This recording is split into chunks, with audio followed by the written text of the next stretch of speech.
সবাইকে পবিত্র ঈদ উল আজহারের শুভেচ্ছা জানিয়েই শুরু করতে চাই আমাদের আজকের এপিসোড। যারা বৃহস্পতিবার শুক্রবারের পরেও আরও একটা দিন ভয়ের রাজ্যে হারিয়ে যেতে চান, তাদের জন্যই এই বিশেষ আয়োজন। কথা না বাড়িয়ে আমরা সরাসরি চলে যাব ঘটনায়। আশা করছি আজকের ঘটনাটি আপনাদের ভালো লাগবে। আসসালামু আলাইকুম, আমি আয়মান। আবার লেখা শুরু করলাম কেরানীগঞ্জ থেকে। পবিত্র কোরআন হিফজ সম্পন্ন করে এক নতুন জীবনের সন্ধানে মাদারীপুরের কালকিনির পথে পা বাড়ালাম। গন্তব্য ছিল হিফজ শুনানির মজলিস। সেখানে পৌঁছানোর পর আল্লাহর অসীম কৃপায় অপ্রত্যাশিতভাবে একটি মসজিদে ইমামতির সুযোগও জুটে গেল। মাদ্রাসার ভেতরের সেই বিভীষিকাময় অধ্যায় পেরিয়ে ভেবেছিলাম এবার হয়তো কিছুটা শান্তির দেখা পাব, কিন্তু নিয়তি হয়তো অন্য কিছু লিখে রেখেছিল।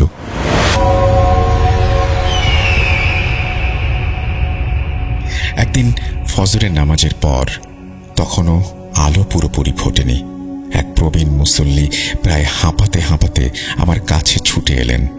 তার চোখ মুখে গভীর উদ্বেগ আর অসহায়ত্ব। মিনতি ভরা কণ্ঠে বললেন, হুজুর, দয়া করে একটু আমাদের বাড়িতে চলুন। তার ব্যাকুলতা দেখে আমি কিছুটা অবাক হলাম। জিজ্ঞেস করলাম, কেন চাচা, কোনো সমস্যা? চাচা এক গভীর দীর্ঘশ্বাস ফেলে বললেন, আর বলো না বাবা, আমার নাতনিটা গত 10-15 দিন ধরে বড়ই কষ্টে আছে। কত ডাক্তার, কত কবিরাজ, কত বড় বড় হুজুর দেখালাম, কিছুতেই কিছু হলো না। তারা যখন আসেন, মেয়েটা একদম সুস্থ হয়ে যায়। তাবিজ কবজ দেয়া শেষ হলেই আবার সেই আগের মতো যন্ত্রণায় ছটফট করতে থাকে। তাই সব দ্বিধার লজ্জা সরিয়ে তোমার কাছে ছুটে এসেছি বাবা। চাচার কথা শুনে আমি স্তম্ভিত হয়ে গেলাম। আমার আধ্যাত্মিক জগতের অভিজ্ঞতা তো একেবারেই ব্যক্তিগত, গোপনীয়। তিনি কি করে আঁচ করলেন যে আমি এই ধরনের কিছু করতে পারি? কবিরাজি, তাবিজ কবজ তো আমার তেমন পছন্দের বিষয়ও নয়। তাই খানিকটা নিজেকে গুটিয়ে নিয়ে এড়িয়ে যাওয়ার ভঙ্গিতে বললাম, চাচা, যেখানে এত অভিজ্ঞ ডাক্তার, কবিরাজ আর নামি দামি হুজুররা কিছু করতে পারেননি, সেখানে আমার মতো কোনো সাধারণ কিশোর আপনার কি সাহায্য করতে পারবে? কিন্তু চাচা নাছোড়বান্দা, তার চোখ মুখে দৃঢ় বিশ্বাস। তিনি আরো বিস্ময়কর কথা বললেন, বাবা, তুমি সাধারণ কেউ নও, তা আমরা সবাই জানি। আমার বিস্ময় আরো বাড়ল। সবাই জানেন? এর মানে কি? আপনারা আমার মধ্যে এমন কি দেখেছেন? তখন চাচা মুখ খুললেন। তার কথায় এলাকার এক অজানা অধ্যায় উন্মোচিত হল। তুমি হয়তো জানো না, এই মসজিদে বেশিরভাগ মুসল্লি এলাকার প্রভাবশালী এমপি চেয়ারম্যানদের লোক। তারা নিজেদের খেয়াল খুশি মতো মসজিদ চালান। আমি গত 25 বছর ধরে এই মসজিদে নামাজ পড়ছি। এমন কোনো শুক্রবার যায়নি যেদিন টাকা তোলা, নাম লেখা আর হুজুরদের বয়ান নিয়ে মসজিদে হট্টগোল হয়নি। কিন্তু তুমি আসার পর থেকে এই সমস্যাগুলো এমন নিখুঁতভাবে সামলেছ যা আগে কেউ পারেনি। আমি বললাম, শুধু এসব গুণ থাকলেই তো কেউ অতি প্রাকৃতিক কিছু করতে পারে না চাচা। তিনি প্রত্যুত্তরে যা বললেন তা আমার কল্পনার বাইরে ছিল। দৃঢ় স্বরে বললেন, হ্যাঁ, আমরাও তাই ভাবতাম যেদিন না তোমাকে মসজিদে রাতে ঘুমোতে দেখেছি। আমার কপালে চিন্তার ভাঁজ পড়ল। মসজিদে ঘুমানো তো আবার সমস্যা কিসের? চাচা বললেন, তুমি কি অন্য এলাকা থেকে এসেছ? আমার হ্যাঁ সূচক মাথা নাড়াতেই তিনি শুরু করলেন, তাহলে শোনো, এই এলাকায় এমন কেউ নেই যে এই মসজিদ সম্পর্কে জানে না। প্রায় 25 বছর আগে 2 ভাই একসঙ্গে চেয়ারম্যান পদে দাঁড়িয়েছিল। ভোটের ঠিক আগের দিন রাতে এক ভাইকে রহস্যজনকভাবে খুন করা হয়। তাকে এই মসজিদের জমিতেই কবর দেয়া হয়েছিল।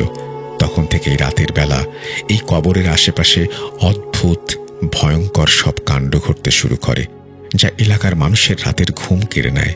তৎকালীন চেয়ারম্যানের নির্দেশে কবরের আশেপাশে রুকাইয়া করে এখানে মসজিদ নির্মাণ করা হয়, এই ভেবে যে হয়তো সমস্যার সমাধান হবে।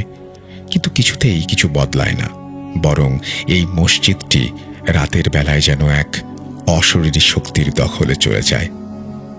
তিনি 2 বছর আগে এক ভয়ঙ্কর রাতের কথা শোনালেন। বছর দুয়েক আগের কথা। আমরা 5 থেকে 7 জন মুসল্লি এখানে এসে ইতেকাফে বসেছিলাম। রাত তখন খুব বেশি নয়, 11টা কিংবা 11:30 হবে। হঠাৎ এক অদৃশ্য শক্তি আমাদের 7 জনকেই টেনে হিঁচড়ে মসজিদের ছাদে ছুঁড়ে মারল। এরপর যা দেখলাম তাতে আমাদের ভয়ে জান পাখি উড়ে যাওয়া জোগাড়। একটি রক্তমাখা ছুরি হাতে, সারা শরীর বিষধর সাপে জড়ানো, দেহ থেকে মাথা আলাদা এক বিভৎস মূর্তি। তার চোখে মুখে পচা মাংসের থেকে অজস্র পোকা কিলবিল করছিল, আর সেগুলো খোলসের মধ্যে ঝরে পড়ছিল। আমরা ভয়ে আল্লাহ আল্লাহ করতে করতে কোনো মতে ছুটে মসজিদের ভেতরে আশ্রয় নিলাম, কিন্তু তাতেও শেষ রক্ষা হলো না। আবারও সেই শক্তি আমাদের টেনে হিঁচড়ে ছাদে নিয়ে আছড়ে ফেলল। আমরা সবাই বুঝলাম এখানে আর এক মুহূর্ত থাকা সম্ভব না। বাধ্য হয়ে ইতেকাফ ভেঙে যে যার বাড়িতে পালিয়ে গেলাম। এরপর বহু বছর এই মসজিদ বন্ধ ছিল। অনেক হুজুর আলেম এসে সমস্যার সমাধান করতে পারেননি। এখানে রাত কাটানোর চেষ্টা করেছেন, কেউ সফল হননি। এই তো মাস দুয়েক আগের ঘটনা। একজন বেশ সাহসী বড় আলেম এখানে ঘুমিয়েছিলেন, তাকেও টেনে হিঁচড়ে ছাদে নিয়ে এমনভাবে আছড়ে ফেলা হলো, তারপর তিনি পুরোপুরি ভেঙে পড়েন। চেয়ারম্যানের লোকেরা কড়া নির্দেশ দিয়েছিলেন, বাইরের কোনো হুজুর এলে তাকে যেন এই মসজিদ সম্পর্কে কিছু বলা না হয়। তুমি এখানে ঘুমাবে জানলে আমি আগেই তোমাকে সব বলতাম। আমি চাচার সমস্ত কথা মন দিয়ে শুনলাম। মসজিদটি তাহলে সত্যি অস্বাভাবিক, কিন্তু এখন অগ্রাধিকার ওই অসুস্থ মেয়েটি। বললাম, চাচা, মসজিদের সমস্যা না হয় পরে দেখা যাবে, এখন চলুন আপনার নাতনিকে দেখে আসি। তার বাড়ির কাছাকাছি পৌঁছাতেই আমার মাথার চুলগুলো স্বয়ংক্রিয়ভাবে কেঁপে উঠল। বিপদ সংকেত। তাকিয়ে দেখি বাড়ির চারপাশে গাছের ডালে দেয়ালে অদ্ভুত ভঙ্গিতে গভীর মনোযোগে বসে আছে 4টি সাদা চোখ বিশিষ্ট 7টি ভয়ঙ্কর দর্শন রাক্ষসে পাখি। এগুলোর উপস্থিতি কোনো স্বাভাবিক ব্যাপার নয়। আমার চোখ যেন মুহূর্তেই একটা কিছু অনুভব করে নিল। ঘরে ঢুকে দেখলাম একজন পর্দানুসীন ধার্মিক মেয়ে বিছানায় শুয়ে আছে, কিন্তু এ কি দশা! একেবারে শুকিয়ে কাঠ, যেন কঙ্কালসার। তার শরীর থেকে একটি তীব্র পচা গন্ধও আসছিল, যেন জীবন্ত দেহ পচে গেছে। তার বাবা কাঁদতে কাঁদতে আমার পাশে এসে বসে, ভগ্ন কণ্ঠে বলে, হুজুর, এসএসসি পরীক্ষার আগ পর্যন্ত আমার মেয়েটি একদম স্বাভাবিক ছিল। তারপর একদিন সকল ছাত্রছাত্রীরা মিলে একসাথে ঘুরতে যায়। ফিরে আসার কয়েকদিন পর থেকেই তার অস্বাভাবিক আচরণ শুরু হয়। সারাক্ষণ এমনভাবে ছটফট করে যেন কেউ ধারালো ছুরি দিয়ে তার শরীর কাটছে। কি হয়েছে, কেন হচ্ছে, কিছুই বুঝতে পারছি না। আমি চোখ বন্ধ করে ঘটনার গভীরে যাওয়ার চেষ্টা করলাম। অতীন্দ্রিয় উপলব্ধি আমার কাছে সব পরিষ্কার হয়ে গেল। ঘটনাটি আসলে শুরু হয়েছিল একটি নোংরা কুনজর থেকে। হাই স্কুলে পড়ার সময় একটি ছেলে মেয়েটিকে ভালোবাসত, যদিও সেটাকে ভালোবাসা না বলে কুনজর বলাই ভালো। শিক্ষা সফরে গিয়ে ছেলেটি তাকে প্রেমের প্রস্তাব দেয়, কিন্তু মেয়েটি ধার্মিক হওয়ায় তাকে প্রত্যাখ্যান করে। ইসলাম যা সমর্থন করে না তা সে কোনোভাবেই করতে পারবে না। কয়েকবার প্রত্যাখ্যাত হওয়ার পর ছেলেটি রাগে ক্ষিপ্ত হয়ে ওঠে এবং মনে মনে প্রতিজ্ঞা করে, ও যদি আমার না হয় তাহলে কারোরই হতে দেব না। সে এক কুখ্যাত কবিরাজের শরণাপন্ন হয় এবং মেয়েটিকে কালো জাদুর মাধ্যমে বশীকরণ ও সম্মোহিত করার তাবিজ করে। কিন্তু মেয়েটি ধার্মিক এবং আল্লাহর বিশেষ রহমত তার আধ্যাত্মিক সুরক্ষা থাকায় সেই জাদুর কোনো প্রভাব তার উপরে পড়েনি। তখন ছেলেটি কবিরাজকে নির্দেশ দেয় মেয়েটিকে যেন মরণ বাণ মারা হয়। এর জন্য মেয়েটির ব্যবহৃত জিনিসপত্রের প্রয়োজন ছিল।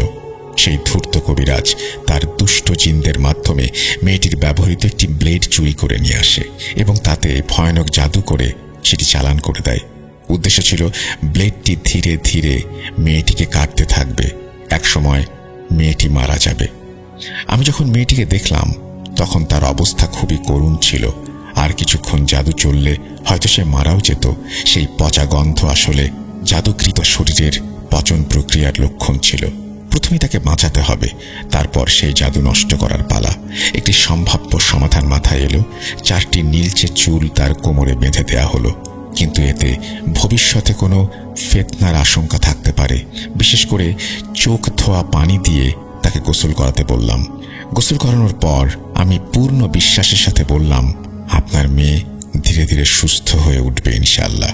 কিন্তু বিপদ তখনও কাটেনি। সেই কালো জাদু সম্পূর্ণভাবে ধ্বংস করার জন্য 7 ফোঁটা তাজা রক্তের প্রয়োজন ছিল, সেই জাদুর উপকরণে ঢালার জন্য। মেয়েটির বাবা মা নিজেদের রক্ত দিতে উদ্যত হলে আমি তাদের থামিয়ে বললাম, আপনারা রক্ত দেবেন কেন? যে নিকৃষ্ট লোকগুলো এই জঘন্য কাজ করেছে তাদের রক্ত দিয়েই আমি এই জাদু নষ্ট করব ইনশাআল্লাহ। মেয়েটির নানা এবং বাবাকে সেই জঘন্য কবিরাজের ঠিকানা দিয়ে বললাম, অমুক জায়গায় গিয়ে অমুক ঠিকানায় ওই কবিরাজকে পাবেন।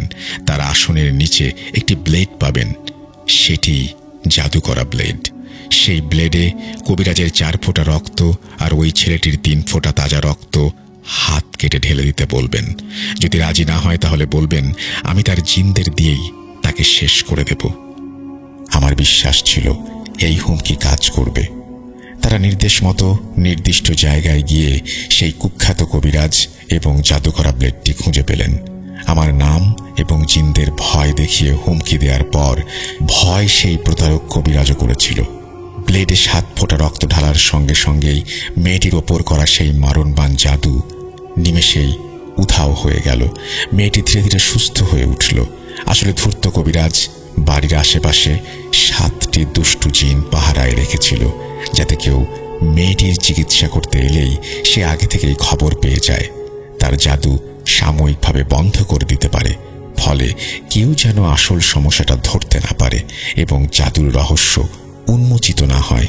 আমি বাড়িতে ঢোকার আগেই আমার তীক্ষ্ণ দৃষ্টি শক্তির মাধ্যমে সেই 6টি জিনকে কাবু করে ফেলেছিলাম। কিন্তু একটি দুষ্টু জিন পালিয়ে গিয়ে সেই শয়তান কবিরাজকে আমার আগমনের খবর দেয়। সে আমার সাথেও তার চালাকি শুরু করে, জাদু স্থগিত করে যাতে আমি বিভ্রান্ত হই।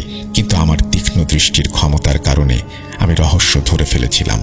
মেয়েটির সমস্যার সমাধান করার পর চাচাকে বললাম, চাচা, আল্লাহর রহমতে আপনার নাতনি এখন পুরোপুরি সুস্থ, কিন্তু এখনো একটা কাজ বাকি আছে, আমার সাথে চলুন। মসজিদে গিয়ে চোখ বন্ধ করতেই যেন সব জলের মতো পরিষ্কার হয়ে গেল। 25 বছর ধরে যে অদৃশ্য শক্তিটা গ্রামবাসীকে জ্বালাতন করছিল, ছাদে টেনে হিঁচড়ে আছড়ে ফেলছিল, সে আসলে খুন হওয়া সেই হতভাগ্য ব্যক্তিরই কারিন জিন। লোকটি নামাজি হওয়ায় তার কারিন জিনের মসজিদে প্রবেশে কোনো বাধা ছিল না। সমস্যা হয়েছিল লাশ দাফনের সময়। কারিন জিনকে দাফন করার যে বিশেষ দোয়া, সেটি ভুলবশত অথবা অজ্ঞাতবশত পড়া হয়নি। এই কারণেই সে মুক্ত অবস্থায় কবরের আশেপাশে উপদ্রব চালাচ্ছিল। সমস্যাটা অনেক পুরনো হওয়ায় পরবর্তীতে হুজুররা পুনরায় জানাজা পড়ে দোয়া করার পরও গ্রামের মানুষ তার উপদ্রব থেকে মুক্তি পায়নি।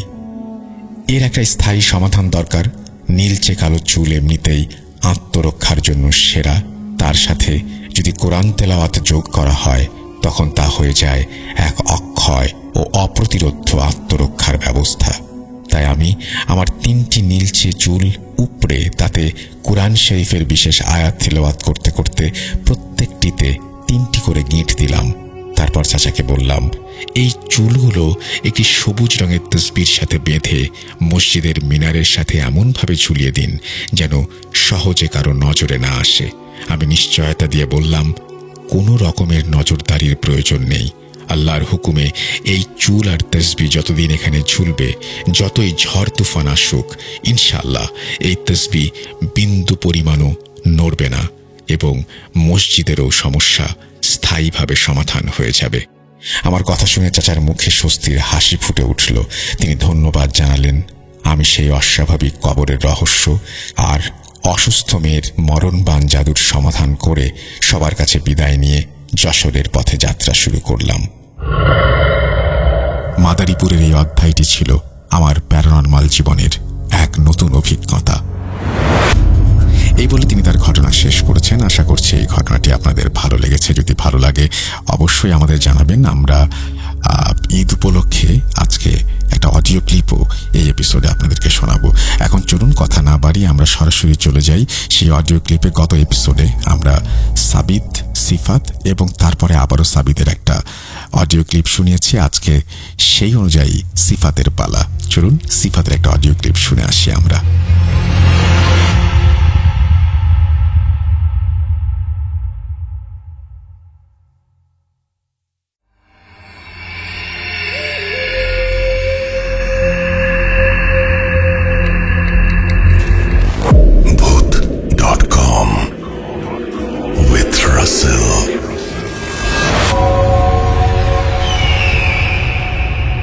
আসসালামু আলাইকুম রাসেল ভাই ও প্রিয় লিসেনার্স, আশা করি আপনারা সবাই ভালো আছেন।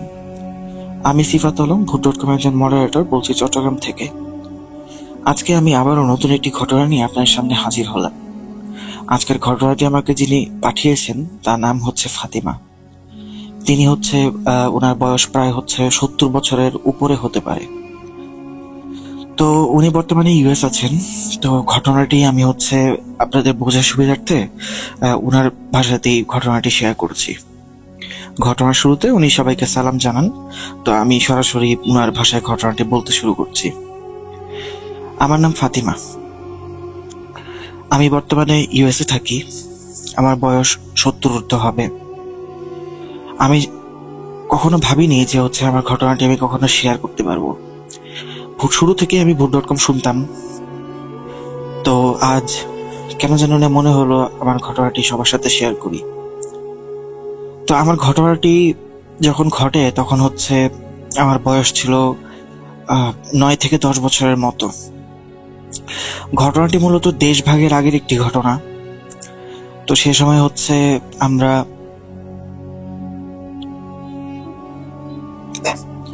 ঘটনাটি 1953-54 দিকে ঘটা একটি ঘটনা। তো অনেক আগের ঘটনা। তো যখন ঘটনাটি ঘটে তখন আমরা এমন একটি জায়গায় থাকতাম যেটাকে আগে, বর্তমানে তো বাংলাদেশ এবং পাকিস্তান আছে, কিন্তু তখন সেরকম কিছু ওরকম ভাবে ছিল না। তো আমরা বাংলাদেশেরই কোনো একটা অংশে থাকতাম। যেখানে আমরা থাকতাম সেখানে আমরা একটি ভাড়া বাসায় থাকতাম। তো কোনো একটি অনিবার্য কারণবশত আমাদেরকে সেই বাসাটি চেঞ্জ করতে হয়। তো আমার পুরো পারিবারিক অবস্থা সেরকম যে খুব ভালো ছিল সেটা বলবো না। তাই আমরা কিছুটা কম বাজেটের মধ্যে একটি বাসা দেখতে শুরু করি। অনেক খুঁজতে খুঁজতে আমার বাবা একটি বাসা পেয়ে যান এবং কিছুদিনের মধ্যে আমরা সেই বাসায় শিফট হই। সেই বাসায় শিফট হওয়ার পর থেকে আমার কাছে না, শুধু আমার পরিবারের সকলের কাছে বেশ অবাক করা কিছু ব্যাপার সামনে আসতে শুরু করে। বাসাটার মধ্যে হয়তো বা কোনো সমস্যা ছিল। আগে বাসাটা কিছুটা বর্ণনা দিয়ে নিচ্ছি। বাসাটি বেশ বড় একটি বাসা ছিল। বাসার সাইজ অনুযায়ী বাসার ভাড়া ছিল বেশ কম, তুলনামূলক অনেক কম। তো যেহেতু আমার পারিবারিক অবস্থা তেমন একটা ভালো না, আগেই বললাম, তাই এই বাসাটি নিতে আমরা মোটামুটি বাধ্যই হই। তো ওই বাসার ভেতরে একটা রুম ছিল, যে রুমের বড় একটি তালা লাগানো ছিল। তো আমরা যখন বাসায় উঠি, ওই তালাটা খোলার পর ওই রুমে যখন যাই তখন দেখি যে ওই রুমের মধ্যে শিকল বাঁধা, দেয়ালের মধ্যে ফুটো করে ওখানে কোনোভাবে শিকল বেঁধে রাখা, আর রুমের চারপাশে বিভিন্ন কালো কালো দাগ, আর ছিটা ছিটা দাগ। মনে হয় যে কোনো একটা পানি বা তরল জাতীয় কিছু পড়ার কারণে, অনেকদিন থাকার কারণে সেটা হয়তো বা এরকম কালার হয়ে গিয়েছে। তো সেই বাসায় ওঠার পর থেকে বেশ কিছু আনইউজুয়াল অ্যাক্টিভিটি আমরা খেয়াল করতে থাকি, যেমন জিনিসপত্র এখান থেকে ওইখানে চলে যাওয়া, তারপর রাতে বেলা কারো কান্নার আওয়াজ পাওয়া, কারো হাঁটাহাঁটির শব্দ শোনা। এই ধরনের আওয়াজ আমরা প্রায় প্রতিদিনই পাচ্ছিলাম। তো এরকম হতে হতে এক সময় জিনিসগুলোতে আমরা বেশ ইউজ টু হয়ে যাই, কিন্তু তারপরও মানুষের মন তো ভয় তো থাকেই। তো সেই বাসায় ওঠার কিছুদিন পরে আমি খেয়াল করি যে আমি যখন ওয়াশরুমে যাই তখন মনে হয় যে কেউ আমার পেছন পেছন আসছে, এবং মাঝে মাঝে মুখ ধুয়ে যখন ওয়াশরুমের আয়নাটার দিকে তাকাতাম তখন মনে আমার মধ্যে কাউকে আমি দেখতে পেতাম, এরকম মনে হতো। তো এইগুলো চলছিল। অন্যদিকে আমার মায়ের ব্যাপারে একটু বর্ণনা দিয়ে নেই। আমার মা খুব রক্ষণশীল পরিবারের এক মেয়ে ছিলেন।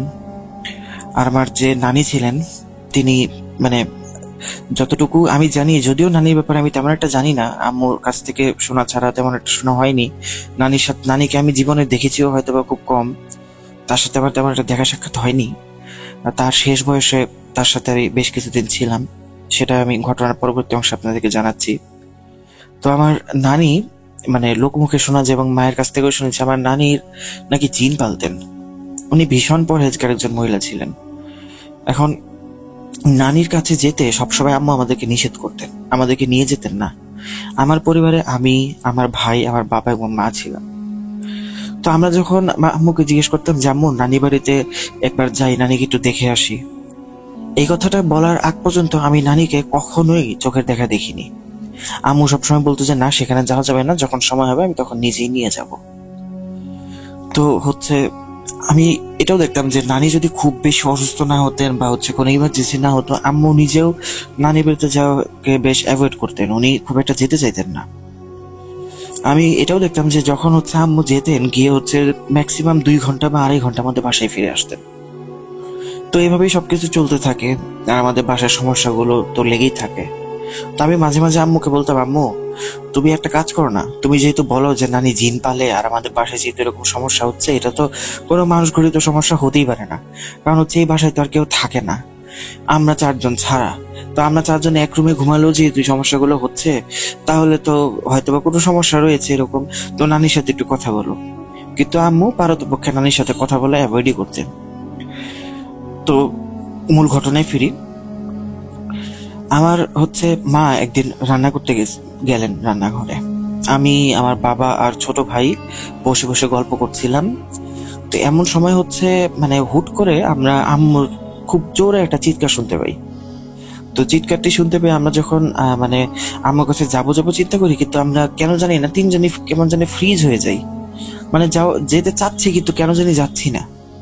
খুব অদ্ভুত একটা ফিলিং ছিল। তো কিছুক্ষণ পর আম্মু আসে, প্রায় 5 থেকে 7 মিনিট পর আম্মু নিজেই আমাদের রুমে আসেন। আসার পর আব্বুর সাথে রাগারাগি করতে শুরু করেন যে আমি এত জোরে চিৎকার দিলাম, তুমি কি শুনতে পাওনি নাকি যে আমি চিৎকার দিচ্ছি? কোনো একটা সমস্যা হয়েছে তাই তো চিৎকার দিছি, তুমি কি ওখানে যেতে পারতে না? তো তখন আব্বু আম্মুকে বসানোর পর শান্ত করে বলেন যাচ্ছে কি হয়েছে আমাকে একটু বলো। তখন আম্মু তার গলার দিকে হাত দিয়ে দেখিয়ে দেন যে দেখো এখানে কি হয়েছে। পরে আব্বু আম্মুর গলার দিকে তাকিয়ে দেখেন আম্মুর গলার অনেকটা অংশ পুড়ে গেছে। তো আব্বু জিজ্ঞেস করে যে এটা কিভাবে হলো। তখন আমার আম্মু যা বলে তা আমি রান্না করছিলাম, মনে হলো পেছন থেকে কেউ এসে আমার গলায় হাত দিল, সজোরে হাত দিল, আর তার হাত ছিল প্রচন্ড রকমের গরম।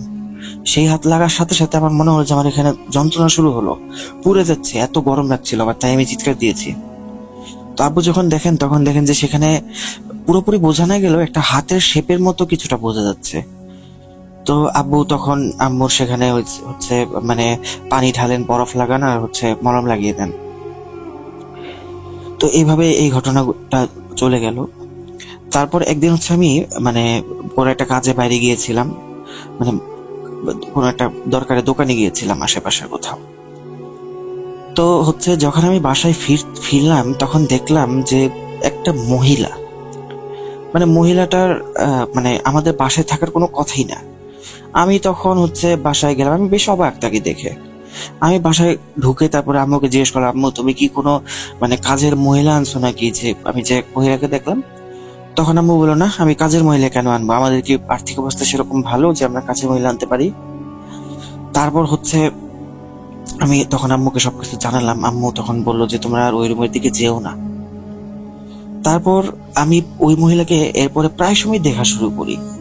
সে আমার রুমে ঘুরঘুর করতে থাকে, তারপরে স্বপ্নে আসে, স্বপ্নে এসে আমাকে বেশ উল্টাপাল্টা কথা বলে, যেমন এই বাসা ছেড়ে দাও, এই বাসা আমার, এই বাসা আর কারো না, এখানে আমি যা যাবো তাই হবে, অন্য কেউ থাকতে পারবে না, থাকলে আমি মেরে ফেলবো, এই ধরনের কথাবার্তা বলে।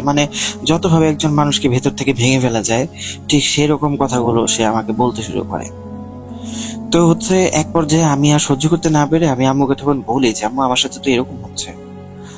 তো আম্মু আমার কথা শোনেন। আমি আম্মুকে এরপরও বলি যে আম্মু তুমি একটু নানুর সাথে দয়া করে যোগাযোগ করো। আম্মু তারপরও তেমন একটা প্রতিক্রিয়া দেখান না। এরপর একদিন এমন এক ঘটনা ঘটে যার কারণে মোটামুটি আম্মু বাধ্যই হয়ে যান ঘটনাটি নানুর সাথে শেয়ার করার জন্য। তো যে ঘটনাটি ঘটে সেটা আমি আপনার সাথে শেয়ার করছি। সেটা আমার বাবা প্রচুর সিগারেট খেতেন। উনি বলতে গেলে চেইন স্মোকার টাইপের একজন মানুষ ছিলেন। প্রত্যেক 10 মিনিট 15 মিনিট বা 30 মিনিট পর পর ওনার মুখে সিগারেট থাকতোই। তো ওনার আবার একটা অভ্যাস ছিল, সিগারেট খাওয়ার সময় যদি কখনো ওনার ওয়াশরুমে যাওয়ার প্রয়োজন পড়তো, উনি অ্যাশট্রের মধ্যে সিগারেটটা জ্বলন্ত অবস্থায় রেখে সেখান পরে ওয়াশরুমে চলে যেতেন, ওয়াশরুম থেকে এসে বাকিটুকু খেতেন। তো এরকম একদিন আব্বু জ্বলন্ত সিগারেট অ্যাশট্রের মধ্যে রেখে ওয়াশরুমে গেছেন। তো ওয়াশরুম থেকে উনি বের হয়ে দেখেন, উনি ওয়াশরুম থেকে বের হওয়ার আগে প্রচন্ড চিল্লাপাল্লার আওয়াজ শুনতে পান। উনি দ্রুত ওয়াশরুম থেকে বের হন, বের হয়ে চিন্তা করেন যে কি হলো, কিসের এত চিল্লাপাল্লা। উনি ওয়াশরুম থেকে বের হয়ে দেখেন যে আমাদের বাবা মা রুমের যে পর্দাগুলো ছিল সেগুলো দাউ দাউ করে তুলছে আগুনে, এবং সেখানে ওই পর্দার মধ্যে হচ্ছে এই সিগারেট, যেটা আব্বু জ্বলন্ত সিগারেট রেখে গিয়েছিল সেটা পর্দার মধ্যে এটাই আছে, মানে লাগানো অবস্থায় আছে, সেটা থেকে আগুন মানে লেগেছে।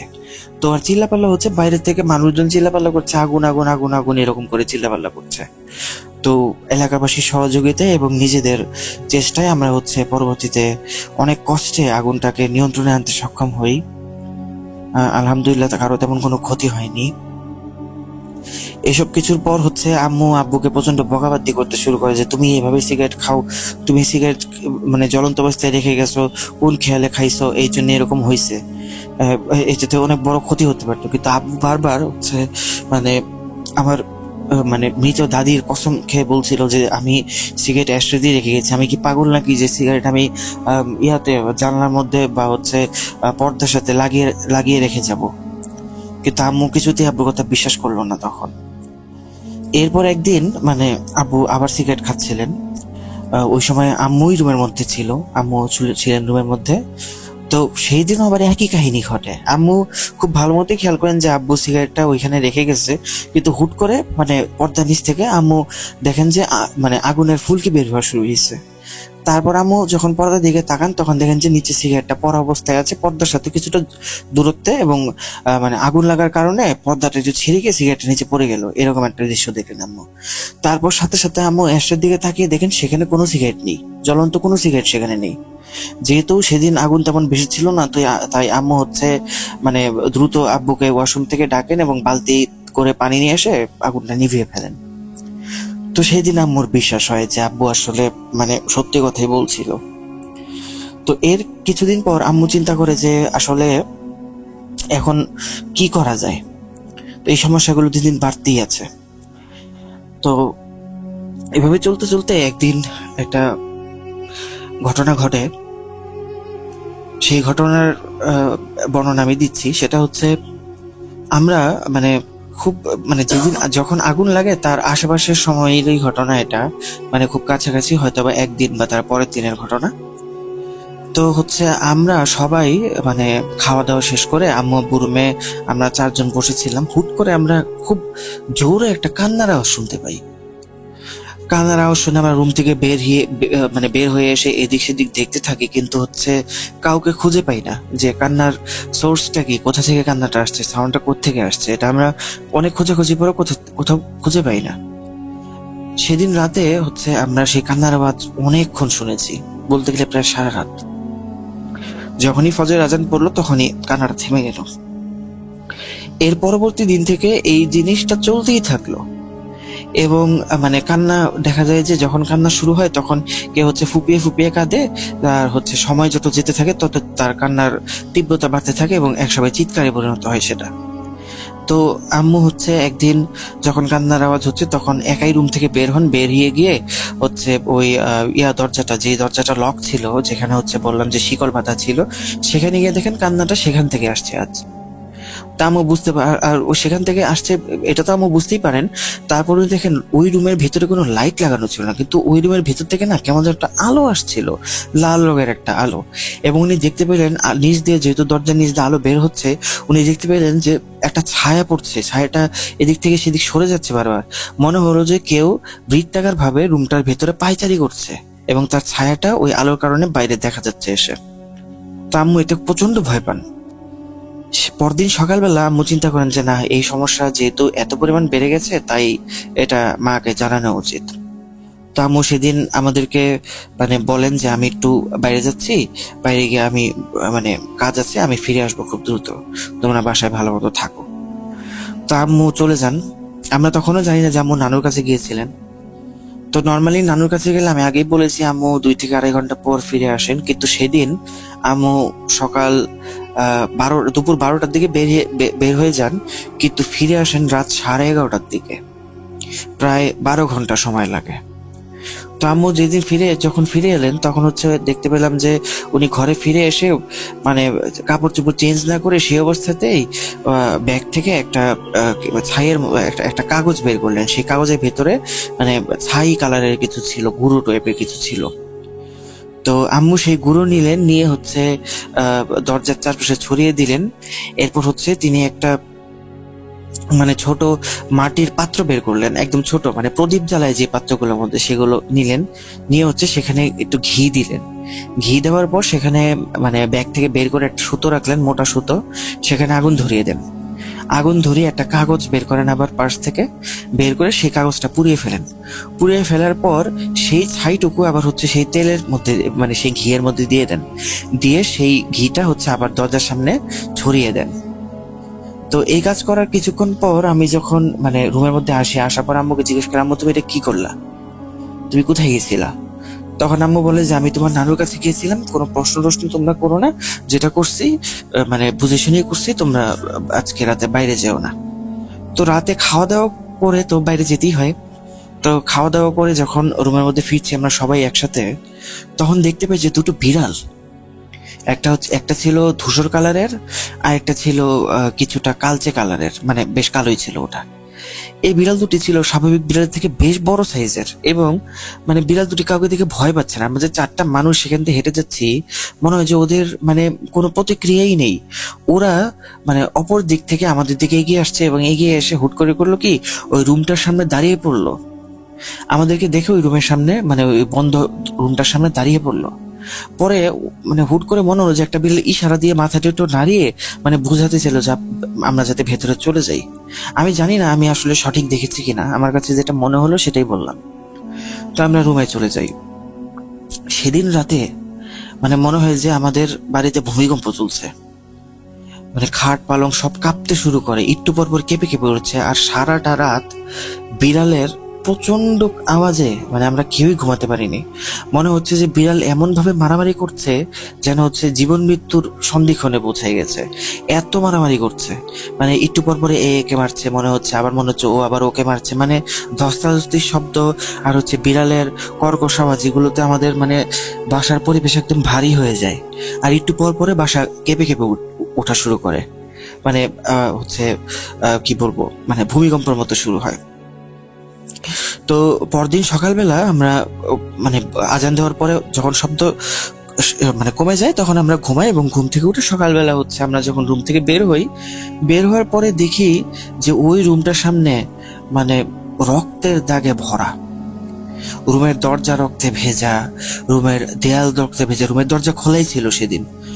সকালবেলা আমরা উঠেই দেখি রুমের দরজা খোলা, তো ভিতরে গিয়ে দেখি সমানে রক্তের ছিটা, তারপরে হচ্ছে দরজার মধ্যে রক্তের ছিটা লেগেই আছে। তো আব্বু হচ্ছে বাইরে থেকে কয়েকজন লোক নিয়ে আসে সেগুলো পরিষ্কার করার জন্য।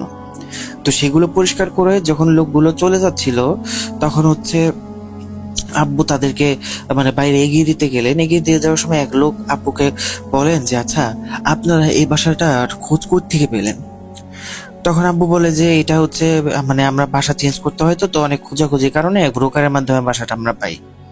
তো তখন ওই লোকটা বলে আচ্ছা ব্রোকার কি আপনাদেরকে কিছু বলেন নাই? তখন আব্বু বললো যে কেন, ব্রোকার কি বলবে? তখন বলছে এই বাসায় তো একটা সমস্যা আছে। তখন আব্বু জিজ্ঞেস করেন যে কিসের সমস্যা? তখন বলে যে আমি হচ্ছে এই এলাকাতে এরকম ধোয়া মোছার কাজ, তারপর হচ্ছে রং করার কাজ, এগুলো সবসময় করে থাকি। তো এই বাসায় আমাকে বুধবার ডাকা হয়েছে, কিন্তু আমি এর আগে কখনো আসি নাই। যেহেতু আপনারা, কারণ বাসা এর আগে খালিই ছিল, আর যেহেতু এখন আপনারা থাকেন তাই হচ্ছে আমি আসার সাহস করছি, না হলে হয়তো আমি আসতাম না। তখন আব্বু জিজ্ঞেস করেন যে আপনি একটু ভেঙে বলেন তো ব্যাপারটা। তখন ওই লোকটা বলে যে এই বাড়িতে একটা মহিলা থাকতেন একাই।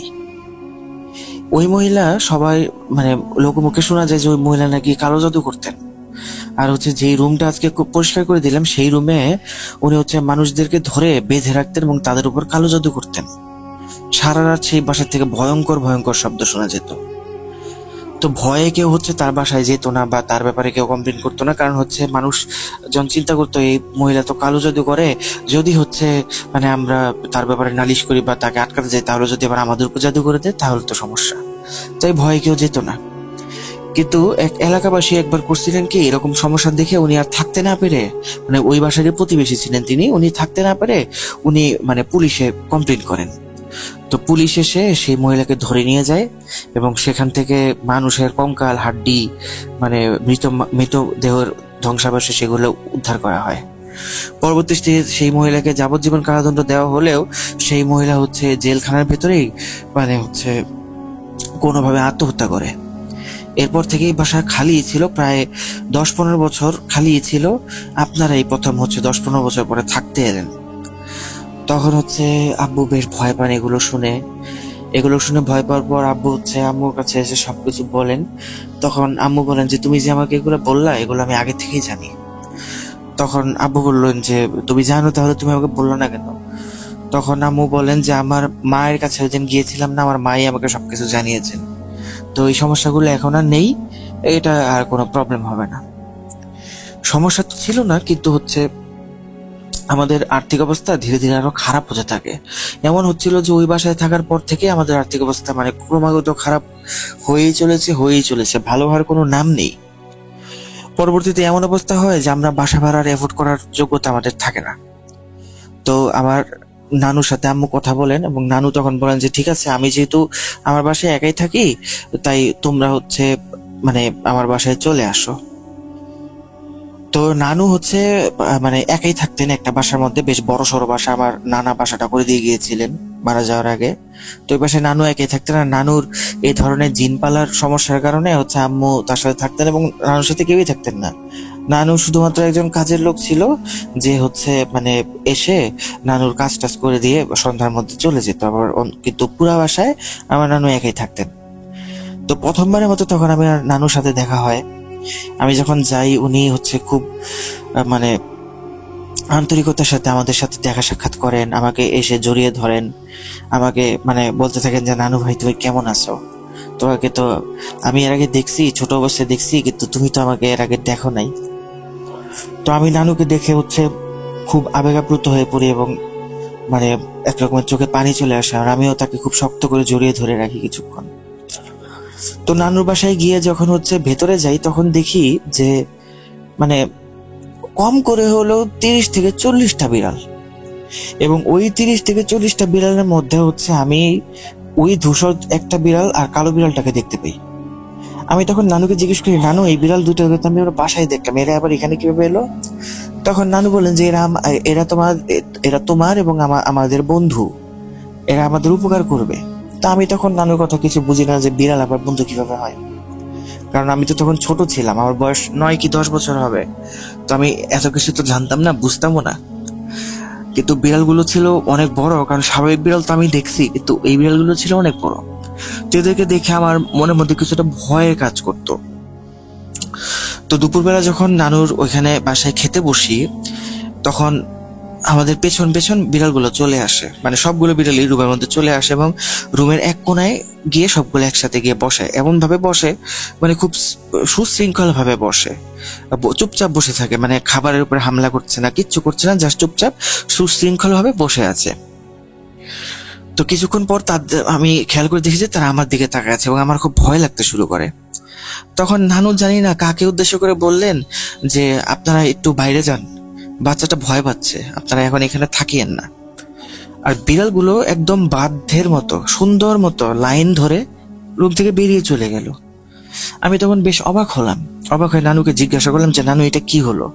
তখন নানু বললেন যে তুমি মানে এখন তোমাকে কিছু বলবো না, তুমি পরবর্তীতে বুঝতে পারবা, একটু বড় হলে তুমি বুঝতে পারবা। তো কিছুদিন পর একদিন সকালবেলা আমি হচ্ছে হাঁটছিলাম, নানুর বাসা অনেক বড় একটা করিডোর ছিল, তো করিডোর ধরে হাঁটছিলাম। তখন নানু আমাকে বললো যে খাবার হতে আর 30-35 ফিট সময় লাগবে, তুমি একটু ঘরটা ঘুরে মানে বাসাটা ঘুরে দেখো। তো আমি করিডোর দিয়ে হাঁটছিলাম, হাঁটতে হাঁটতে একবার হচ্ছে আমি একটা বিশাল বড় গাছের সামনে এসে পৌঁছাই। মানে করিডোরটার বাইরে একটা বিশাল বড় গাছ, এবং খুব অবাক করার ব্যাপার হচ্ছে ওই গাছটার গায়ে সমানে তাবিজ বাঁধা, এক একটা এক এক কালারের, কোনোটা কালো, কোনোটা সাদা, কোনোটা লাল, কোনোটা সবুজ, কোনোটা হলুদ, এরকম কালারের এক একটা তাবিজ বাঁধা, মানে অসংখ্য তাবিজ বাঁধা। আমি ফিরে এসে নানুকে জিজ্ঞেস করি, নানু ওই গাছটা এরকম কেন? তখন নানু বললেন যে দুনিয়াতে তো ভালো খারাপ সবই আছে না, তা আমরা হচ্ছে ওই গাছটা হচ্ছে ভালো গাছ, ওই গাছের মধ্যে আমরা খারাপগুলোকে বেঁধে রেখে দিছি যাতে করে ওরা বের হতে না পারে। তো আমি তখনও নানুর কথা কিছু বুঝি নাই। তো একদিন রাতের বেলা হচ্ছে আমি মানে ছাগল ডাকার শব্দ পাই।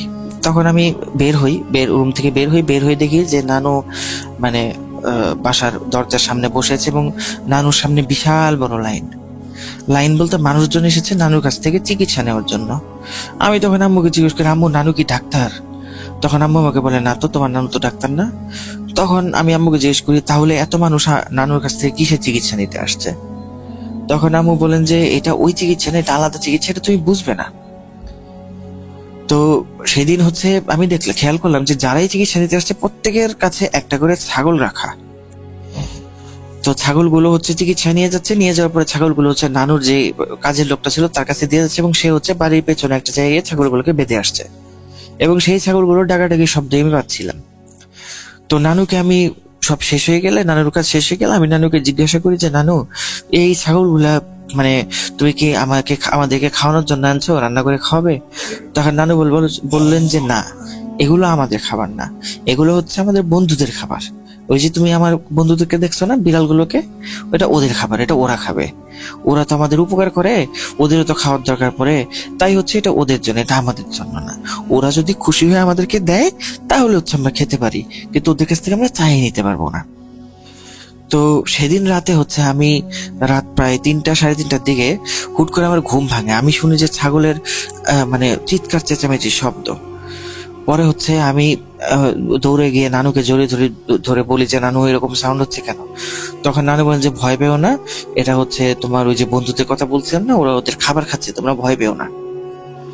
তো ভয় না আমরা, যদিও নানু মানে আমাদেরকে বুঝিয়েছি, কিন্তু আমরা ছোট ছিলাম, তাও তো ভয় পাচ্ছিলাম। তো সকালে ঘুম থেকে উঠে দেখি যে একটা ছাগল চামড়া ছাড়ানো, মানে গায়ে কোনো চামড়া নেই, মনে হচ্ছে যে খুব সুন্দর করে চামড়া ছাড়িয়ে, মানে পুরো ছাগলটা থেকে চামড়াটা ছাড়িয়ে ছাগলটা মানে ধুয়ে মুছে রেখে গেছে কেউ। তখন নানু বললেন যে তুমি যে খাইতে চাইছিলে না ছাগল, এই জন্য হচ্ছে তোমার বন্ধুরা এই ছাগলটা তোমাদের খাওয়ার জন্য রেখে গেছে। তো সেদিন রান্না করে আমরা সবাই সেই ছাগলটা খাই। এভাবে হচ্ছে নানুর বাসায় থাকতে শুরু করি। তো এক সময় আমার নানুর তো বয়স ছিল তখন অনেকই, মনে হয় 60-65 বছর হবে। উনি বেশ দুর্বল টাইপেরও ছিলেন, মানে খুব একটা চলাফেরা করতে পারতেন না। তো একটা সময় হয় যখন হচ্ছে তিনি ইন্তেকাল করেন। তো নানুর ইন্তেকাল করার পর হচ্ছে আগে দিয়ে নানু আমার আম্মুকে বলে যান যে মা, এই যে আমার এই বন্ধুগুলো আছে, তোমাদের বন্ধুগুলো আছে, আমি যাওয়ার পরে এরাও চলে যাবে, তোমরা শুধু একটা কাজ করবা, ওই যে গাছটা দেখছো না, ওই গাছে মোটামুটি 35টার মতো কালো তাবিজ আছে, সেই তাবিজগুলো খুলে একটা পানিতে একটা তোমাদেরকে দোয়া দিয়ে যাচ্ছি, এই দোয়াটা পরে ওই পানিতে ডুবিয়ে রাখবে। ওই পানিটা একদিন মানে ওই তাবিজগুলো একদিন ডুবিয়ে রাখবে, এবং ওই পানিটা পরের দিন সকালবেলা ওই গাছের গুঁড়োয় ঢেলে দিবে, আর কিছু করার দরকার নেই। তো নানু মারা যাওয়ার পরে আম্মু হচ্ছে সেই অনুযায়ী কাজ করেন। নানুর জানাজা যখন হয়, মানে আমি আব্বুর কাছে যতটুকু শুনেছি যে এত বেশি মানুষ হয়েছিল যেটা সম্ভবই না, মানে কোনোভাবেই সম্ভব না। অনেক মানুষ ছিল সেখানে, এবং প্রত্যেকটা মানুষের চেহারা না দেখতে খুব কাছাকাছি, এবং মানুষগুলোর চেহারা বেশ ঢাকা, শুধু চোখগুলো দেখা যাচ্ছে এরকম টাইপের, কিন্তু চোখগুলো সবার কেমন জানি একই রকম মনে হচ্ছিল দেখে, যে আরে এর চোখ দেখলে এরকম, আরেকজনের চোখে একই রকম, এরকম মনে হচ্ছিল। তো নানু মারা যাওয়ার পর হচ্ছে আম্মু নানুর কথামতো কাজগুলো করেন। নানু যতদিন পর্যন্ত আম্মু সেই কাজগুলো না করেন ততদিন পর্যন্ত সেই বিড়ালগুলো আমাদের বাসায় ছিল, আশেপাশে ঘুরঘুর করতো, কিন্তু খুব কান্নাকাটি করতো। মানে দেখা যেত যে কোথাও বসে খুব চিৎকার করছে, দেখে মনে হচ্ছে যে খুব কান্নাকাটি করছে, এরকম করতো। তো আম্মু যখন নানুর বলা কাজগুলো করেন, তারপর দিন থেকে একটা করে বিড়াল মানে গায়েব হতে শুরু করে। পরবর্তীতে একটাই বিড়াল থাকে, সেই বিড়ালটা আম্মুর সাথেই ছিল। আমি একটু এরপর যখন ওই বিড়ালটাকে, মানে আমার খুব পছন্দ ছিল, ওটা ছিল একটা মানে ক্যালিকো কালারের বিড়াল, মানে গায়ের মধ্যে কালো, সাদা, ধূসর, তারপর হচ্ছে কমলা, হলুদ, এই টাইপের কালার ছিল তার গায়ের মধ্যে। ওটা আমাদের সাথেই থাকতো। তো ওটাকে আমি আবার খুব পছন্দ করতাম, খুব আদর করতাম, ও সবসময় আমাদের সাথেই থাকতো, মানে আমার সাথে খুব বেশি লেগে থাকতো। তো ওই বিড়ালটা একদিন হচ্ছে মানে হুট করে হারিয়ে যায়। আমি তখন আম্মুকে জিজ্ঞেস করি, আম্মু বিড়ালটাকে খুঁজে তো পাইতেছি না। তখন আম্মু বলে যে আমি তখন একটু বড় হই, আমার বয়স মনে হয় তখন 15-16 বছর হবে। তখন তো আমার জিন নিয়ে মোটামুটি আইডিয়া হয়, কারণ তখন থেকে আমি হচ্ছে কোরআন মাজিদ পড়া শুরু করি, সেখানে তো সূরা জিন ছিল। আমি আম্মুর কাছে জানতে চাইলে আম্মু আমাকে সবকিছু বুঝিয়ে বলেন। তখন আম্মু আমাকে যখন জিজ্ঞেস করলাম যে বিড়ালটা খুঁজে পাচ্ছি না, তখন আম্মু আমাকে বলে যে ও ছিল আমাদের বন্ধু, ও বিড়াল ছিল না, আসলে ও ছিল জিন। ও বিড়ালের রূপে আমাদেরকে রক্ষা করতো, একটাই ছিল, বাকিগুলো সব আগেই চলে গিয়েছিল। তোমার নানু ওর কাছে অনুরোধ করে গিয়েছিল যে ও যাতে ওর শেষ বয়স পর্যন্ত থাকে, এবং ও অনেক বয়স্ক ছিল। আসলে সত্যি কথা কি, ও মারা গেছে। ও বুঝতে পারছিল যে ও মারা যাবে, তাই হচ্ছে ও চলে গেছে। ও তোমার নানুকে বলে গিয়েছিল যে যখন ওর মনে হবে যে ওর শেষ সময় ঘনিয়ে আসছে, ও চলে যাবে। আর যদি ও মারা যায় তাহলে ও একটা সাইন দিয়ে যাওয়ার কথা বলছিল যে ওই বট গাছের মধ্যে আরেকটা কালো তাবিজ পাওয়া যাবে বাঁধা অবস্থায়। তো আমি গত 2 দিন আগে সেই বট গাছে এই একটা কালো তাবিজ বাঁধা অবস্থায় দেখছি, তার মানে ওই জিনটা মারা গেছে। তো এটা শুনে আমার খুব কষ্ট হয় যে ওকে তো আমি জিন হিসেবে দেখিনি, ওকে তো আমি বিড়াল হিসেবে দেখছি, আমার পালিত বিড়াল হিসেবে দেখছি, তাই আমার ওর জন্য খুব মন খারাপ হচ্ছিল।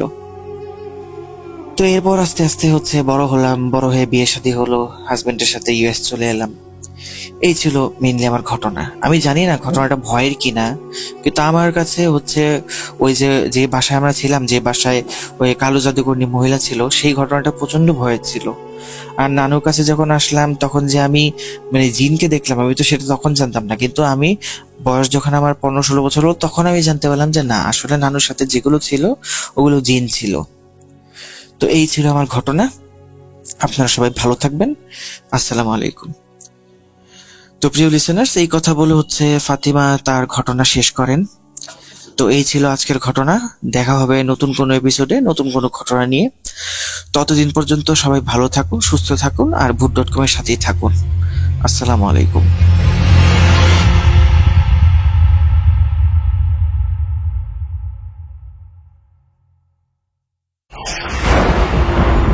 লুকোচুরি খেলবে?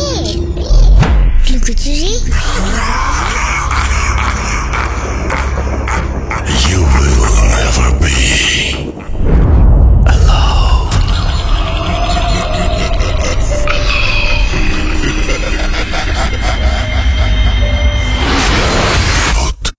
Vote.com. The fear returns with Russell. শুনছিলেন সিফাতের পাঠানো একটি অডিও ক্লিপ। আশা করছি সেই ক্লিপটি আপনাদের ভালো লেগেছে। আমরা এই মুহূর্তে সাবিতের পাঠানো একটি অডিও ক্লিপ শেয়ার করতে চাই এবং সেই সাথে শেষ করতে চাই এই অডিও ক্লিপের মাধ্যমে আমাদের আজকের এই এপিসোডটি। তো চলুন আমরা শেষ অডিও ক্লিপটি শুনে আসি এই মুহূর্তে।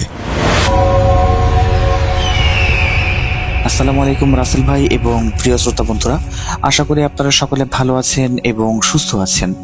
আমি মোহাম্মদ সাবিত আলম বলছি ময়মনসিংহ বিভাগ থেকে। আমি বর্তমানে আপনাদের সকলের প্রিয় ভূত.com এর একজন মডারেটর হিসেবে কাজ করছি। আমি আজকে আপনাদের সামনে নতুন একটি ঘটনা নিয়ে হাজির হয়েছি, যেই ঘটনাটি আমাকে বলেছেন ফাইজান ভাই নামের একজন ভদ্রলোক। তো ফাইজান ভাই যখন আমাকে ঘটনাটি বলেছেন, উনি আমাকে এটা বলেছেন যে এই ঘটনাটি একটি বিয়ের সময়কালীন ঘটনা। ওনার আম্মুর তরফ থেকে একজন কাজিন, অর্থাৎ ওনার খালাতো ভাইয়ের বিয়ের সময় ছিল এই ঘটনাটা। তো ওনাদের 2 ভাই আসলে কাজিন কম, মানে ভাই বেশি ছিল। ওনারা একজন আরেকজনকে এতটা বেশি হচ্ছে আপন করে ভাবতেন। 2 ভাইয়ের মধ্যে খুব ভালো একটা সম্পর্ক ছিল। তো সম্পর্ক ছিল বলার কারণটা আপনারা অবশ্যই শেষে জানতে পারবেন। সো ঘটনাটি মনোযোগ দিয়ে শুনবেন আশা করি। তো ফাইজান ভাই বলেন যে যখন ওনার কাজিনের বিয়ে ঠিক হয়, ওনাদের ইচ্ছা ছিল যে 2 কাজিনের একসাথেই বিয়ে ঠিক হবে এবং ওনারা একই দিনে বিয়ে করবে। কিন্তু আসলে এটা হয় না, আল্লাহ তাআলার ইচ্ছা হয়তো অন্যরকম ছিল। তো ওনার খালাতো ভাইয়ের বিয়েটা আগে আগে ঠিক হয়ে যায়। তো ওনার খালাতো ভাইয়ের বিয়ে যখন ঠিক হয়, তখন ওনারা হচ্ছে একটা রিসোর্টের মতো একটা জায়গা, ওনারা হচ্ছে ফুল একটা এনজয়মেন্ট বা হচ্ছে ফুল ভাইবটাকে ধরে রাখার জন্য ভাড়া করে ফেলে। তো রিসোর্টের ঠিকানাটা আমাকে উনি বলতে মানা করায়, আমি আপনাদেরকে ঠিকানাটা বলতে পারছি না, সেজন্য আমি আন্তরিকভাবে দুঃখিত। তো ঘটনায় ফিরি। তো রিসোর্ট ভাড়া করার পরে ভাই হচ্ছে মানে ফাইজান ভাই মোটামুটি প্রায় 1 মাসের ছুটি নিয়ে ফেলেন ওনার কাজিনের বিয়েতে সামিল হওয়ার জন্য। তো যেদিন হচ্ছে ওনারা সেখানে যান, তখন দেখেন যে একবারে এলাহি কাণ্ড। আশেপাশে এত সুন্দর লাইটনিং, তারপরে হচ্ছে এত এত বিভিন্ন ধরনের প্লে প্রোগ্রামস, সুইমিং পুল, গান বাজনা, ক্রিকেট গ্রাউন্ড, তারপর হচ্ছে সন্ধ্যের দিকে ছেলে মেয়ে মানুষের গানের প্রতিযোগিতা। মানে একটা বিয়েতে যতটুকু এনজয় করা যায় আর কি।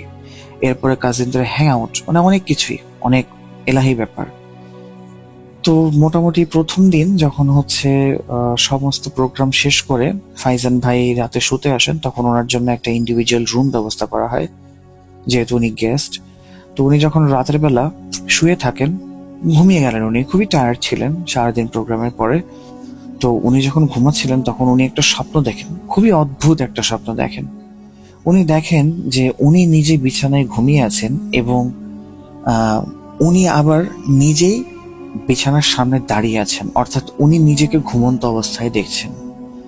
এবং এই স্বপ্নে দেখতে পাচ্ছেন যে ওনার আশেপাশে আরো কিছু ব্যক্তিবর্গ রয়েছে, যারা একে অপরের সাথে ফিস করে বলা বলি করছে যে এই ছেলে এখানে কি কারণে ঘুমাচ্ছে, এটা তো আমাদের রুম, ও কেন আমাদের রুমটা নিয়ে নিল, আমরা তো ওকে এই রুমে অ্যালাউ করবো না, আমরা চাই না ও এখানে থাকুক।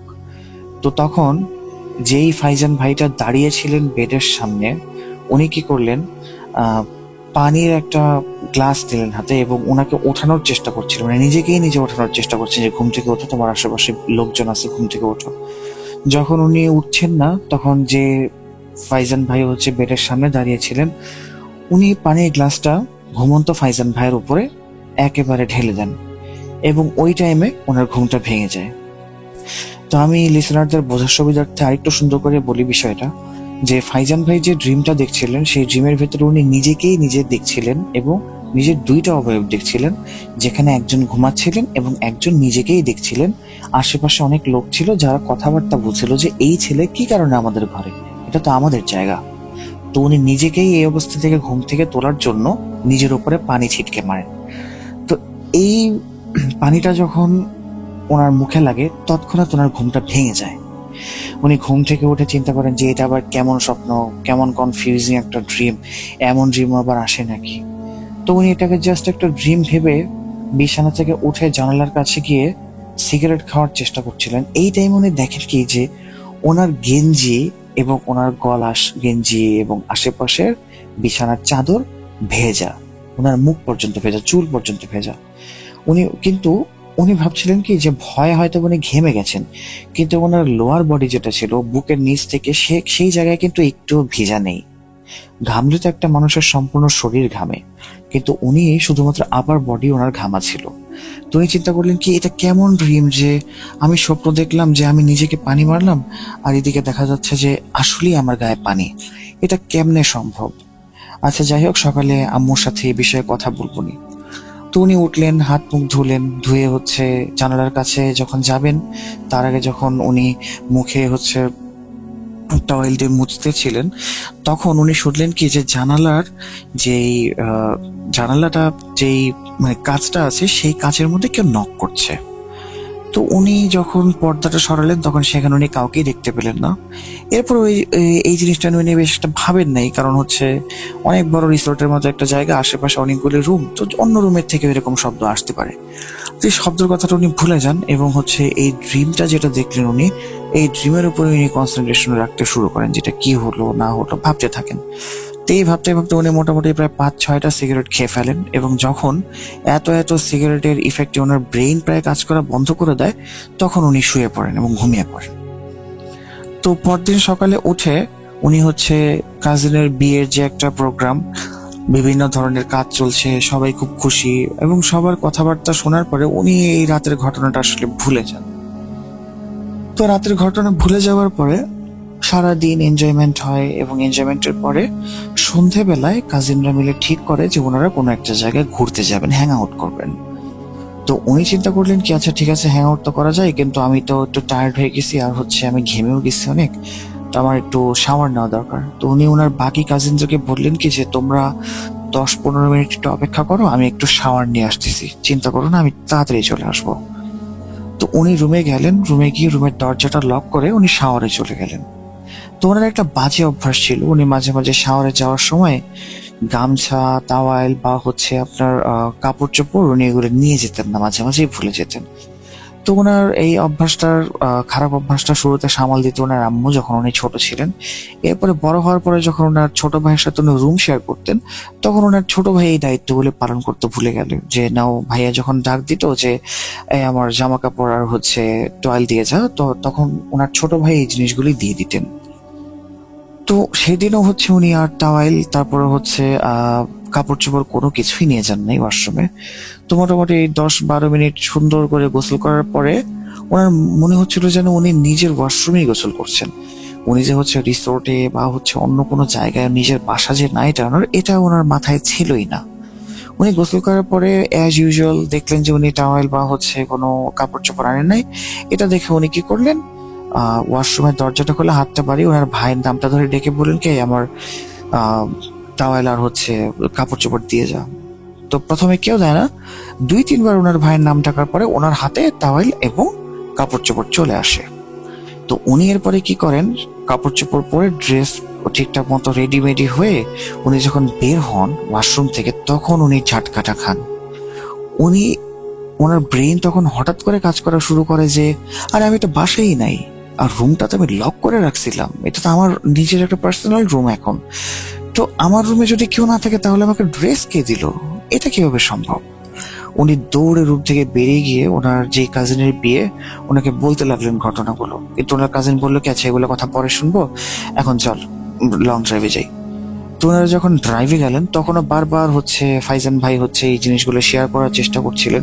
কিন্তু ওনার কাজিন ওনাকে বারবার বলছিলেন কি দেখ এখন একটা ভালো মুডে আছে, এখন আমার মুডটা খারাপ করিস না, এখন এই সমস্ত কথা বাদ দে, পরে শুনবো এগুলো কথাবার্তা, এগুলো এখন আর শুনতে চাচ্ছি না।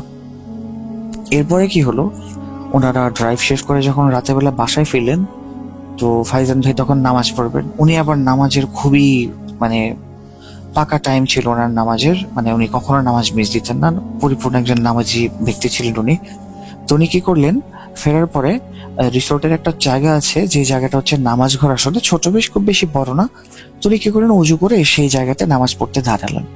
তো উনি যখন নামাজ পড়তে দাঁড়ালেন উনি খেয়াল করলেন যে ওনার পেছনে মনে হচ্ছে আরো 5 থেকে 6 জন বা এরও বেশি লোক ওনার পেছনে সুন্দর করে কাতার করে দাঁড়িয়ে গেল নামাজের জন্য।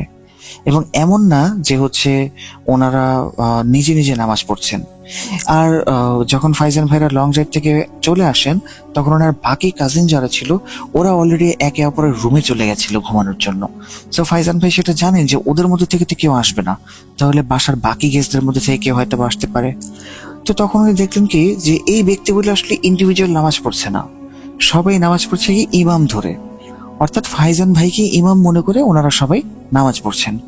উনি যখন হচ্ছে আল্লাহু আকবার বলে রুকুতে যান তখন ওরাও রুকুতে যায়, উনি যখন আল্লাহু আকবার বলে সিজদাতে যান তখন তারাও সিজদাতে যায়। তো উনি যখন রুকু এবং সিজদা করেন তখন পেছনের দিকে যখন চোখটা যায় উনি দেখতে পাচ্ছিলেন যে কারো পা দেখা যাচ্ছে, কারো হাত দেখা যাচ্ছে, একটু লোয়ার বডি দেখা যাচ্ছে। তো উনি নামাজ শেষ করার পরে যখন সালাম ফেরাবেন, যখন ডান সাইডে তাকিয়ে বলেন আসসালামু আলাইকুম ওয়া রাহমাতুল্লাহ, এবং বাম সাইডেও যখন একই কথা বললেন তখন উনি দেখছিলেন যে আশেপাশে কাউকে দেখা যাচ্ছে। কিন্তু সালাম ফিরে যখন উনি মাথাটা সোজা করে আবার সেদিকে দেখলেন, কেউ নাই সেই জায়গায়, একেবারে খালি শুনশান নীরব একটা জায়গা। অ্যাকচুয়ালি নোবডি ওয়াজ দেয়ার, কেউই ছিল না। এটা দেখে উনি ভয়ে দোয়া না করেই দৌড়ে চলে যান ওনার আরেক কাজিনের রুমে এবং দরজা নক করতে থাকেন। রাত তখন প্রায় 1টা-1.5টা। তো ওনার কাজিন হচ্ছে মানে হন্তদন্ত হয়ে দরজা খোলেন এবং বলেন যে কিরে ভাই এত রাতের বেলা দরজা ধাক্কাতেছিস কি কারণে, তোর কি মাথা খারাপ নাকি? উনি বললেন কি যে এখন কিছু বলবো না, পরে কথা বলবো, আমি আজকে রাতের বেলা তোর সাথেই ঘুমাবো। তো উনি ওনার কাজিনের সাথেই রাত্রেবেলা ঘুমালেন। তো সকালবেলা ওঠার পরে উনি ওনার কাজিন যখন কথা বলছিলেন তখন ওনার কাজিন ওনাকে জোর করে জিজ্ঞেস করছিল যে এবার তো বল ভাই কি হয়েছিল গতকালকে রাত্রেবেলা। উনি ওনার কাজিনকে সবকিছু খুলে বলেন, কিন্তু ওনার কাজিন বলে কি এটা হচ্ছে তোমার মনের ভুল। তো ওনার কাজিন উনি এটাও বলেন যে তাহলে গতকালকে রাত্রেবেলা যে তাওয়েল দিছিল এটা, উনি বলেন কি এটাও তোমার মনের ভুল। তখন ফাইজান ভাই বলেন কি যে এটা কেমন মনের ভুল, এটা এটা এটা আবার কিরকম মনের ভুল হয়, আমি তো পাগল না। তো যাই হোক, সেদিনের পরে আসলে ফাইজান ভাইয়ের মাথাটা কিছুটা উল্টাপাল্টা হয়ে যায়। উনি নিজের মতো করেই থাকার চেষ্টা করেন এবং চিন্তা করেন যে আমি বাদে যেহেতু এখানে এই সমস্যাগুলি কেউ দেখছে না, সুতরাং হচ্ছে এটা আমাকে নিজের মতো করেই ডিল করতে হবে। আমি আসলে এখানে কাউকে কোনো কিছু বলে কোনো লাভ করতে পারবো না, তো এটা নিজের মতোই ডিল করতে হবে। তো সেদিন রাতের বেলা উনি হচ্ছে মোটামুটি সন্ধ্যের পরে উনি গেলেন হচ্ছে ছাদে, রিসোর্টের ছাদটা দেখার জন্য। মেইনলি কাজ ছিল আসলে সিগারেট খাওয়াও। তো উনি সিগারেট খাচ্ছিলেন, হঠাৎ করে ওনার চোখে নজরে পড়লো ছাদের একদম কোনায় একটা মেয়ে দাঁড়িয়ে আছে। উনি যখন একটু ভালো মতো খেয়াল করলেন যে মেয়েটাকে, তখন উনি বুঝতে পারলেন যে এটা হচ্ছে ওনার সেই মানে কাজিন, যে কাজিনের বিয়ে তার হচ্ছে কাজিন, মানে কাজিনের কাজিন। তো উনি কি করলেন, ওদিকে গিয়ে হচ্ছে একটু যখন দেখলেন উনি বুঝতে পারলেন যে এটাকে, এবং এই মেয়েটা ছিল আসলে তিনি যাকে উনি হচ্ছে পছন্দ করতেন এবং যাকে বিয়ে করার জন্য উনি কিছুটা আগ্রহী ছিলেন। কিন্তু উনি জানতে চাচ্ছিলেন আসলে যে এই মেয়েটা তাকে পছন্দ করে কিনা, বা হচ্ছে সে বিয়ে করতে রাজি হবে কিনা। বাসায় প্রস্তাব পাঠানোর আগে উনি এই জিনিসগুলি জানতে চাচ্ছিলেন, কারণ উনি এটা কখনোই চাচ্ছিলেন না যে হচ্ছে প্রস্তাব পাঠালেন আর মা বাবার চাপে পড়ে মেয়েটা বিয়ে করে নিল।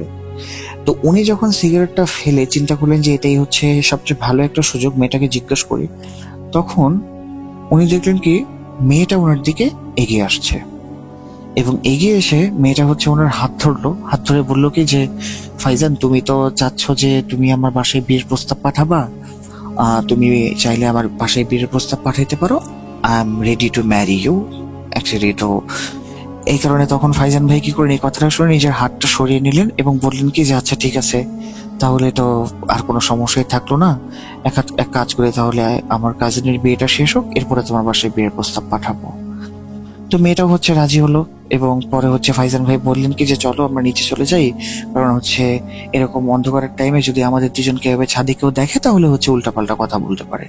মেয়েটা বললো কি যে আপনি চলে যান নিচে, আমি একটু পরে আসতেছি। তো ফাইজান ভাই যখন মানে নিচে আসতেছিলেন তখন ওনার মনটা খুব ভালো যে উনি যাকে চাচ্ছিলেন, মন থেকে ভালোবেসেছিলেন, তাকে এখন উনি পেয়ে যাবেন, বিয়ের প্রস্তাব পাঠানো হবে। তো এই কথা চিন্তা করতে করতে উনি যখন নিচে নামছেন তখন উনি দেখতে পেলেন কি যে এই মেয়েটাই আবার সিঁড়িতে উপরের দিকে উঠছে, এবং উপরের দিকে ওঠার সময় মেয়েটা তাকে বললো কি আসসালামু আলাইকুম ফাইজান ভাই, ভালো আছেন? উনি তো উনি অবাক হয়ে গেলেন। অবাক হয়ে কি করলেন, সেখানে কিছুক্ষণ স্টিল দাঁড়িয়ে থাকলেন। 1-2 মিনিট পর উনি যখন ছাদের দিকে গেলেন তখন দেখলেন কি মেয়েটা হচ্ছে একটা চেয়ারের মধ্যে বসে বান্ধবীর সাথে কথা বলছে। উনি মেয়েটাকে গিয়ে জিজ্ঞেস করলেন যে এই তুমি কি একটু আগে ছাদে গেছিলা, ছাদে কি করতেছিলা? মেয়েটা বলে কি বলেন ফাইজান ভাই, আমি তো কখনো রিসোর্টের ছাদে যাই নাই, আর এখানে এত একটা ফাংশন চলতেছে, আমি ছাদেই বা কি কারণে যাব? আপনি হঠাৎ করে এই কথা কেন জিজ্ঞেস করছেন? তখন ফাইজান ভাই বললো কি যে না তেমন কিছু না আসলে, আচ্ছা তার সমস্যা নেই, জান নেই যেটা আমি এটা ভুল দেখছি। তো ফাইজান ভাই মনে মনে চিন্তা করতেছে কি এটা আসলে কি সমস্যা হচ্ছে, আমি এটা বুঝতে পারছি না। আচ্ছা, তো এর মাঝখানে উনি কি করতেন, একদিন এক কাজিনের রুমে, একদিন এক বন্ধুর রুমে, এরকম করে করে থাকছিলেন। তো এরপরে আসলে ওনার লাইফে সেই বিয়ে নিয়ে এমন একটা ঘটনা ঘটে যেই কারণে হচ্ছে এই বিয়েটা উনি আর অ্যাটেন্ডই করতে পারেননি, বা হচ্ছে এই কারণেই বললাম শুরুতে যে ওনার কাজিনের সাথে ওনার খুব ভালো একটা সম্পর্ক ছিল বা ভাই ছিল। মোটামুটি প্রায় 3-4 দিন পরের রাতে ফাইজান ভাইয়ের রাত 8টার দিকে মোটামুটি ভালো ঘুম ধরে যায়। উনি ওনার রুমে ঘুমাতে চলে যান। তো ঘুমানোর সময় উনি শুনতে পেলেন কি, মোটামুটি প্রায় তখন 10টার মতো হবে, উনি শুনতে পেলেন ওনার ঘরের বাহিরে কেউ টোকা দিচ্ছে এবং অনেকগুলো মানুষ দাঁড়িয়ে আছে। উনি যখন ঘুম থেকে উঠে দরজাটা খুললেন তখন বাহির থেকে দেখলেন ওনার কাজিন দাঁড়িয়ে আছে। ওনার কাজিন বলছে কি ফাইজান, তুই এত বড় খারাপ কাজটা কিভাবে করলি? তখন ফাইজান ভাই বললো কি রে ভাই, ঘুমানো কি খারাপ কাজ নাকি? ফাইজান ভাই বললো কি রসিকতা করিস না, আমি কোনো রসিকতার মুডে নেই, চল। তো আশেপাশে আরো লোকজন দাঁড়ানো ছিল। তো উনি ফাইজান ভাইয়ের হাত ধরে নিয়ে একটা রুমে নিয়ে গেলেন এবং মেয়েটার পাশে বসিয়ে দিলেন, এবং মেয়েটা তখন কাঁদছে, ওই মেয়েটাই যাকে উনি পছন্দ করতেন। তো মেয়েটাকে কাঁদতে দেখে উনি জিজ্ঞেস করলেন যে কি ব্যাপার, তোমার কি হয়েছে, তুমি কাঁদতেছো কি কারণে, আর তোমরা আমাকে এভাবে ডেকে আনলা কি কারণে? তখন ফাইজান ভাইয়ের কাজিন বলে কি তোমার কাছ থেকে এই ধরনের আচরণ আমরা এক্সপেক্ট করিনি ভাই। তো উনি বললেন কি হয়েছে? মেয়েটা তখন কোনো কথা বলছে না। তখন ফাইজান ভাইয়ের কাজিন বলেন কি যে তুই ওর যখন হচ্ছে রুমের মধ্যে একা একা ছিল তখন তুই ওর রুমেও কি দিচ্ছিলি কি কারণে? ফাইজান ভাই তো আকাশ থেকে পড়ে। উনি বলেন কি, আরে ভাই আমি তো 2 ঘন্টা ধরে ঘুমাচ্ছি, আমি কিভাবে এখানে আসবো, তোরাই তো আমাকে ডেকে তুললি। মেয়েটা তখন বললো কি যে ফাইজান ভাই মিথ্যা কথা বললেন না, আমি কিন্তু নিজে আপনাকে দেখছি, আপনি ওকে দিচ্ছেন। এই কথা বলে মেয়েটা কান্না শুরু করলো। উনি চিন্তা করলেন, আচ্ছা মেয়ে যখন নিজেই ভেরিফাই করে বলছে তাহলে আসলে এখানে আমার কিছু করার নাই। এই কথা বলে উনি রুমে চলে আসলেন এবং ওনার ব্যাগ ট্যাগ সব কিছু গুছিয়ে বাড়ি চলে আসলেন, বিয়েটা অ্যাটেন্ড না করি। আর তো সাথে সাথে ফাইজান ভাইয়ের সম্পূর্ণ পরিবার বাড়িতে চলে আসে। তো ফাইজান ভাই এরপর আমাকে বলেন কি যে এটার কারণ আসলে কি ছিল আমি জানি না। মেয়েটাও নিজের জায়গা থেকে ঠিক ছিল, কারণ আমিও তো আমার নিজের রূপের মানুষ দেখেছি, মেয়েটার রূপ ধরে কেউ এসছে আমি সেটাও দেখেছি। হয়তো বা জিন ঘটিত কোনো সমস্যা।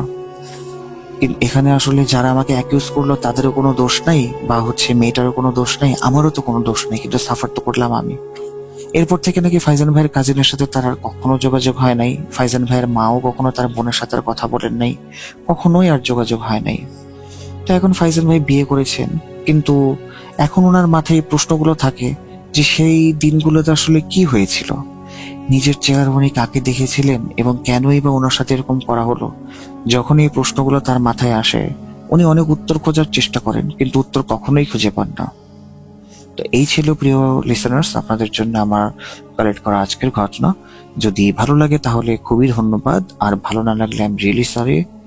আশা করি পরবর্তীতে আপনাদের মনের মতো ঘটনা নিয়ে আসতে পারবো। ততদিন পর্যন্ত আপনারা সকলে ভালো থাকুন, সুস্থ থাকুন এবং ভূত.com এর সাথে থাকুন। আল্লাহ হাফেজ। আবারও সবাইকে পবিত্র ঈদ উল আজহার শুভেচ্ছা জানিয়ে আজকের মতো এই মুহূর্তে বিদায় নিচ্ছি।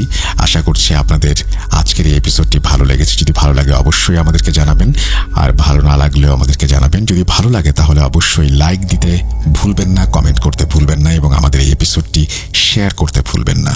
আজকের মতো বিদায় নিচ্ছি। সবাই ভালো থাকুন, সুস্থ থাকুন, মোস্ট ইম্পর্টেন্টলি ভূত.com এর সাথে থাকুন। আল্লাহ হাফিজ, ঈদ মুবারক।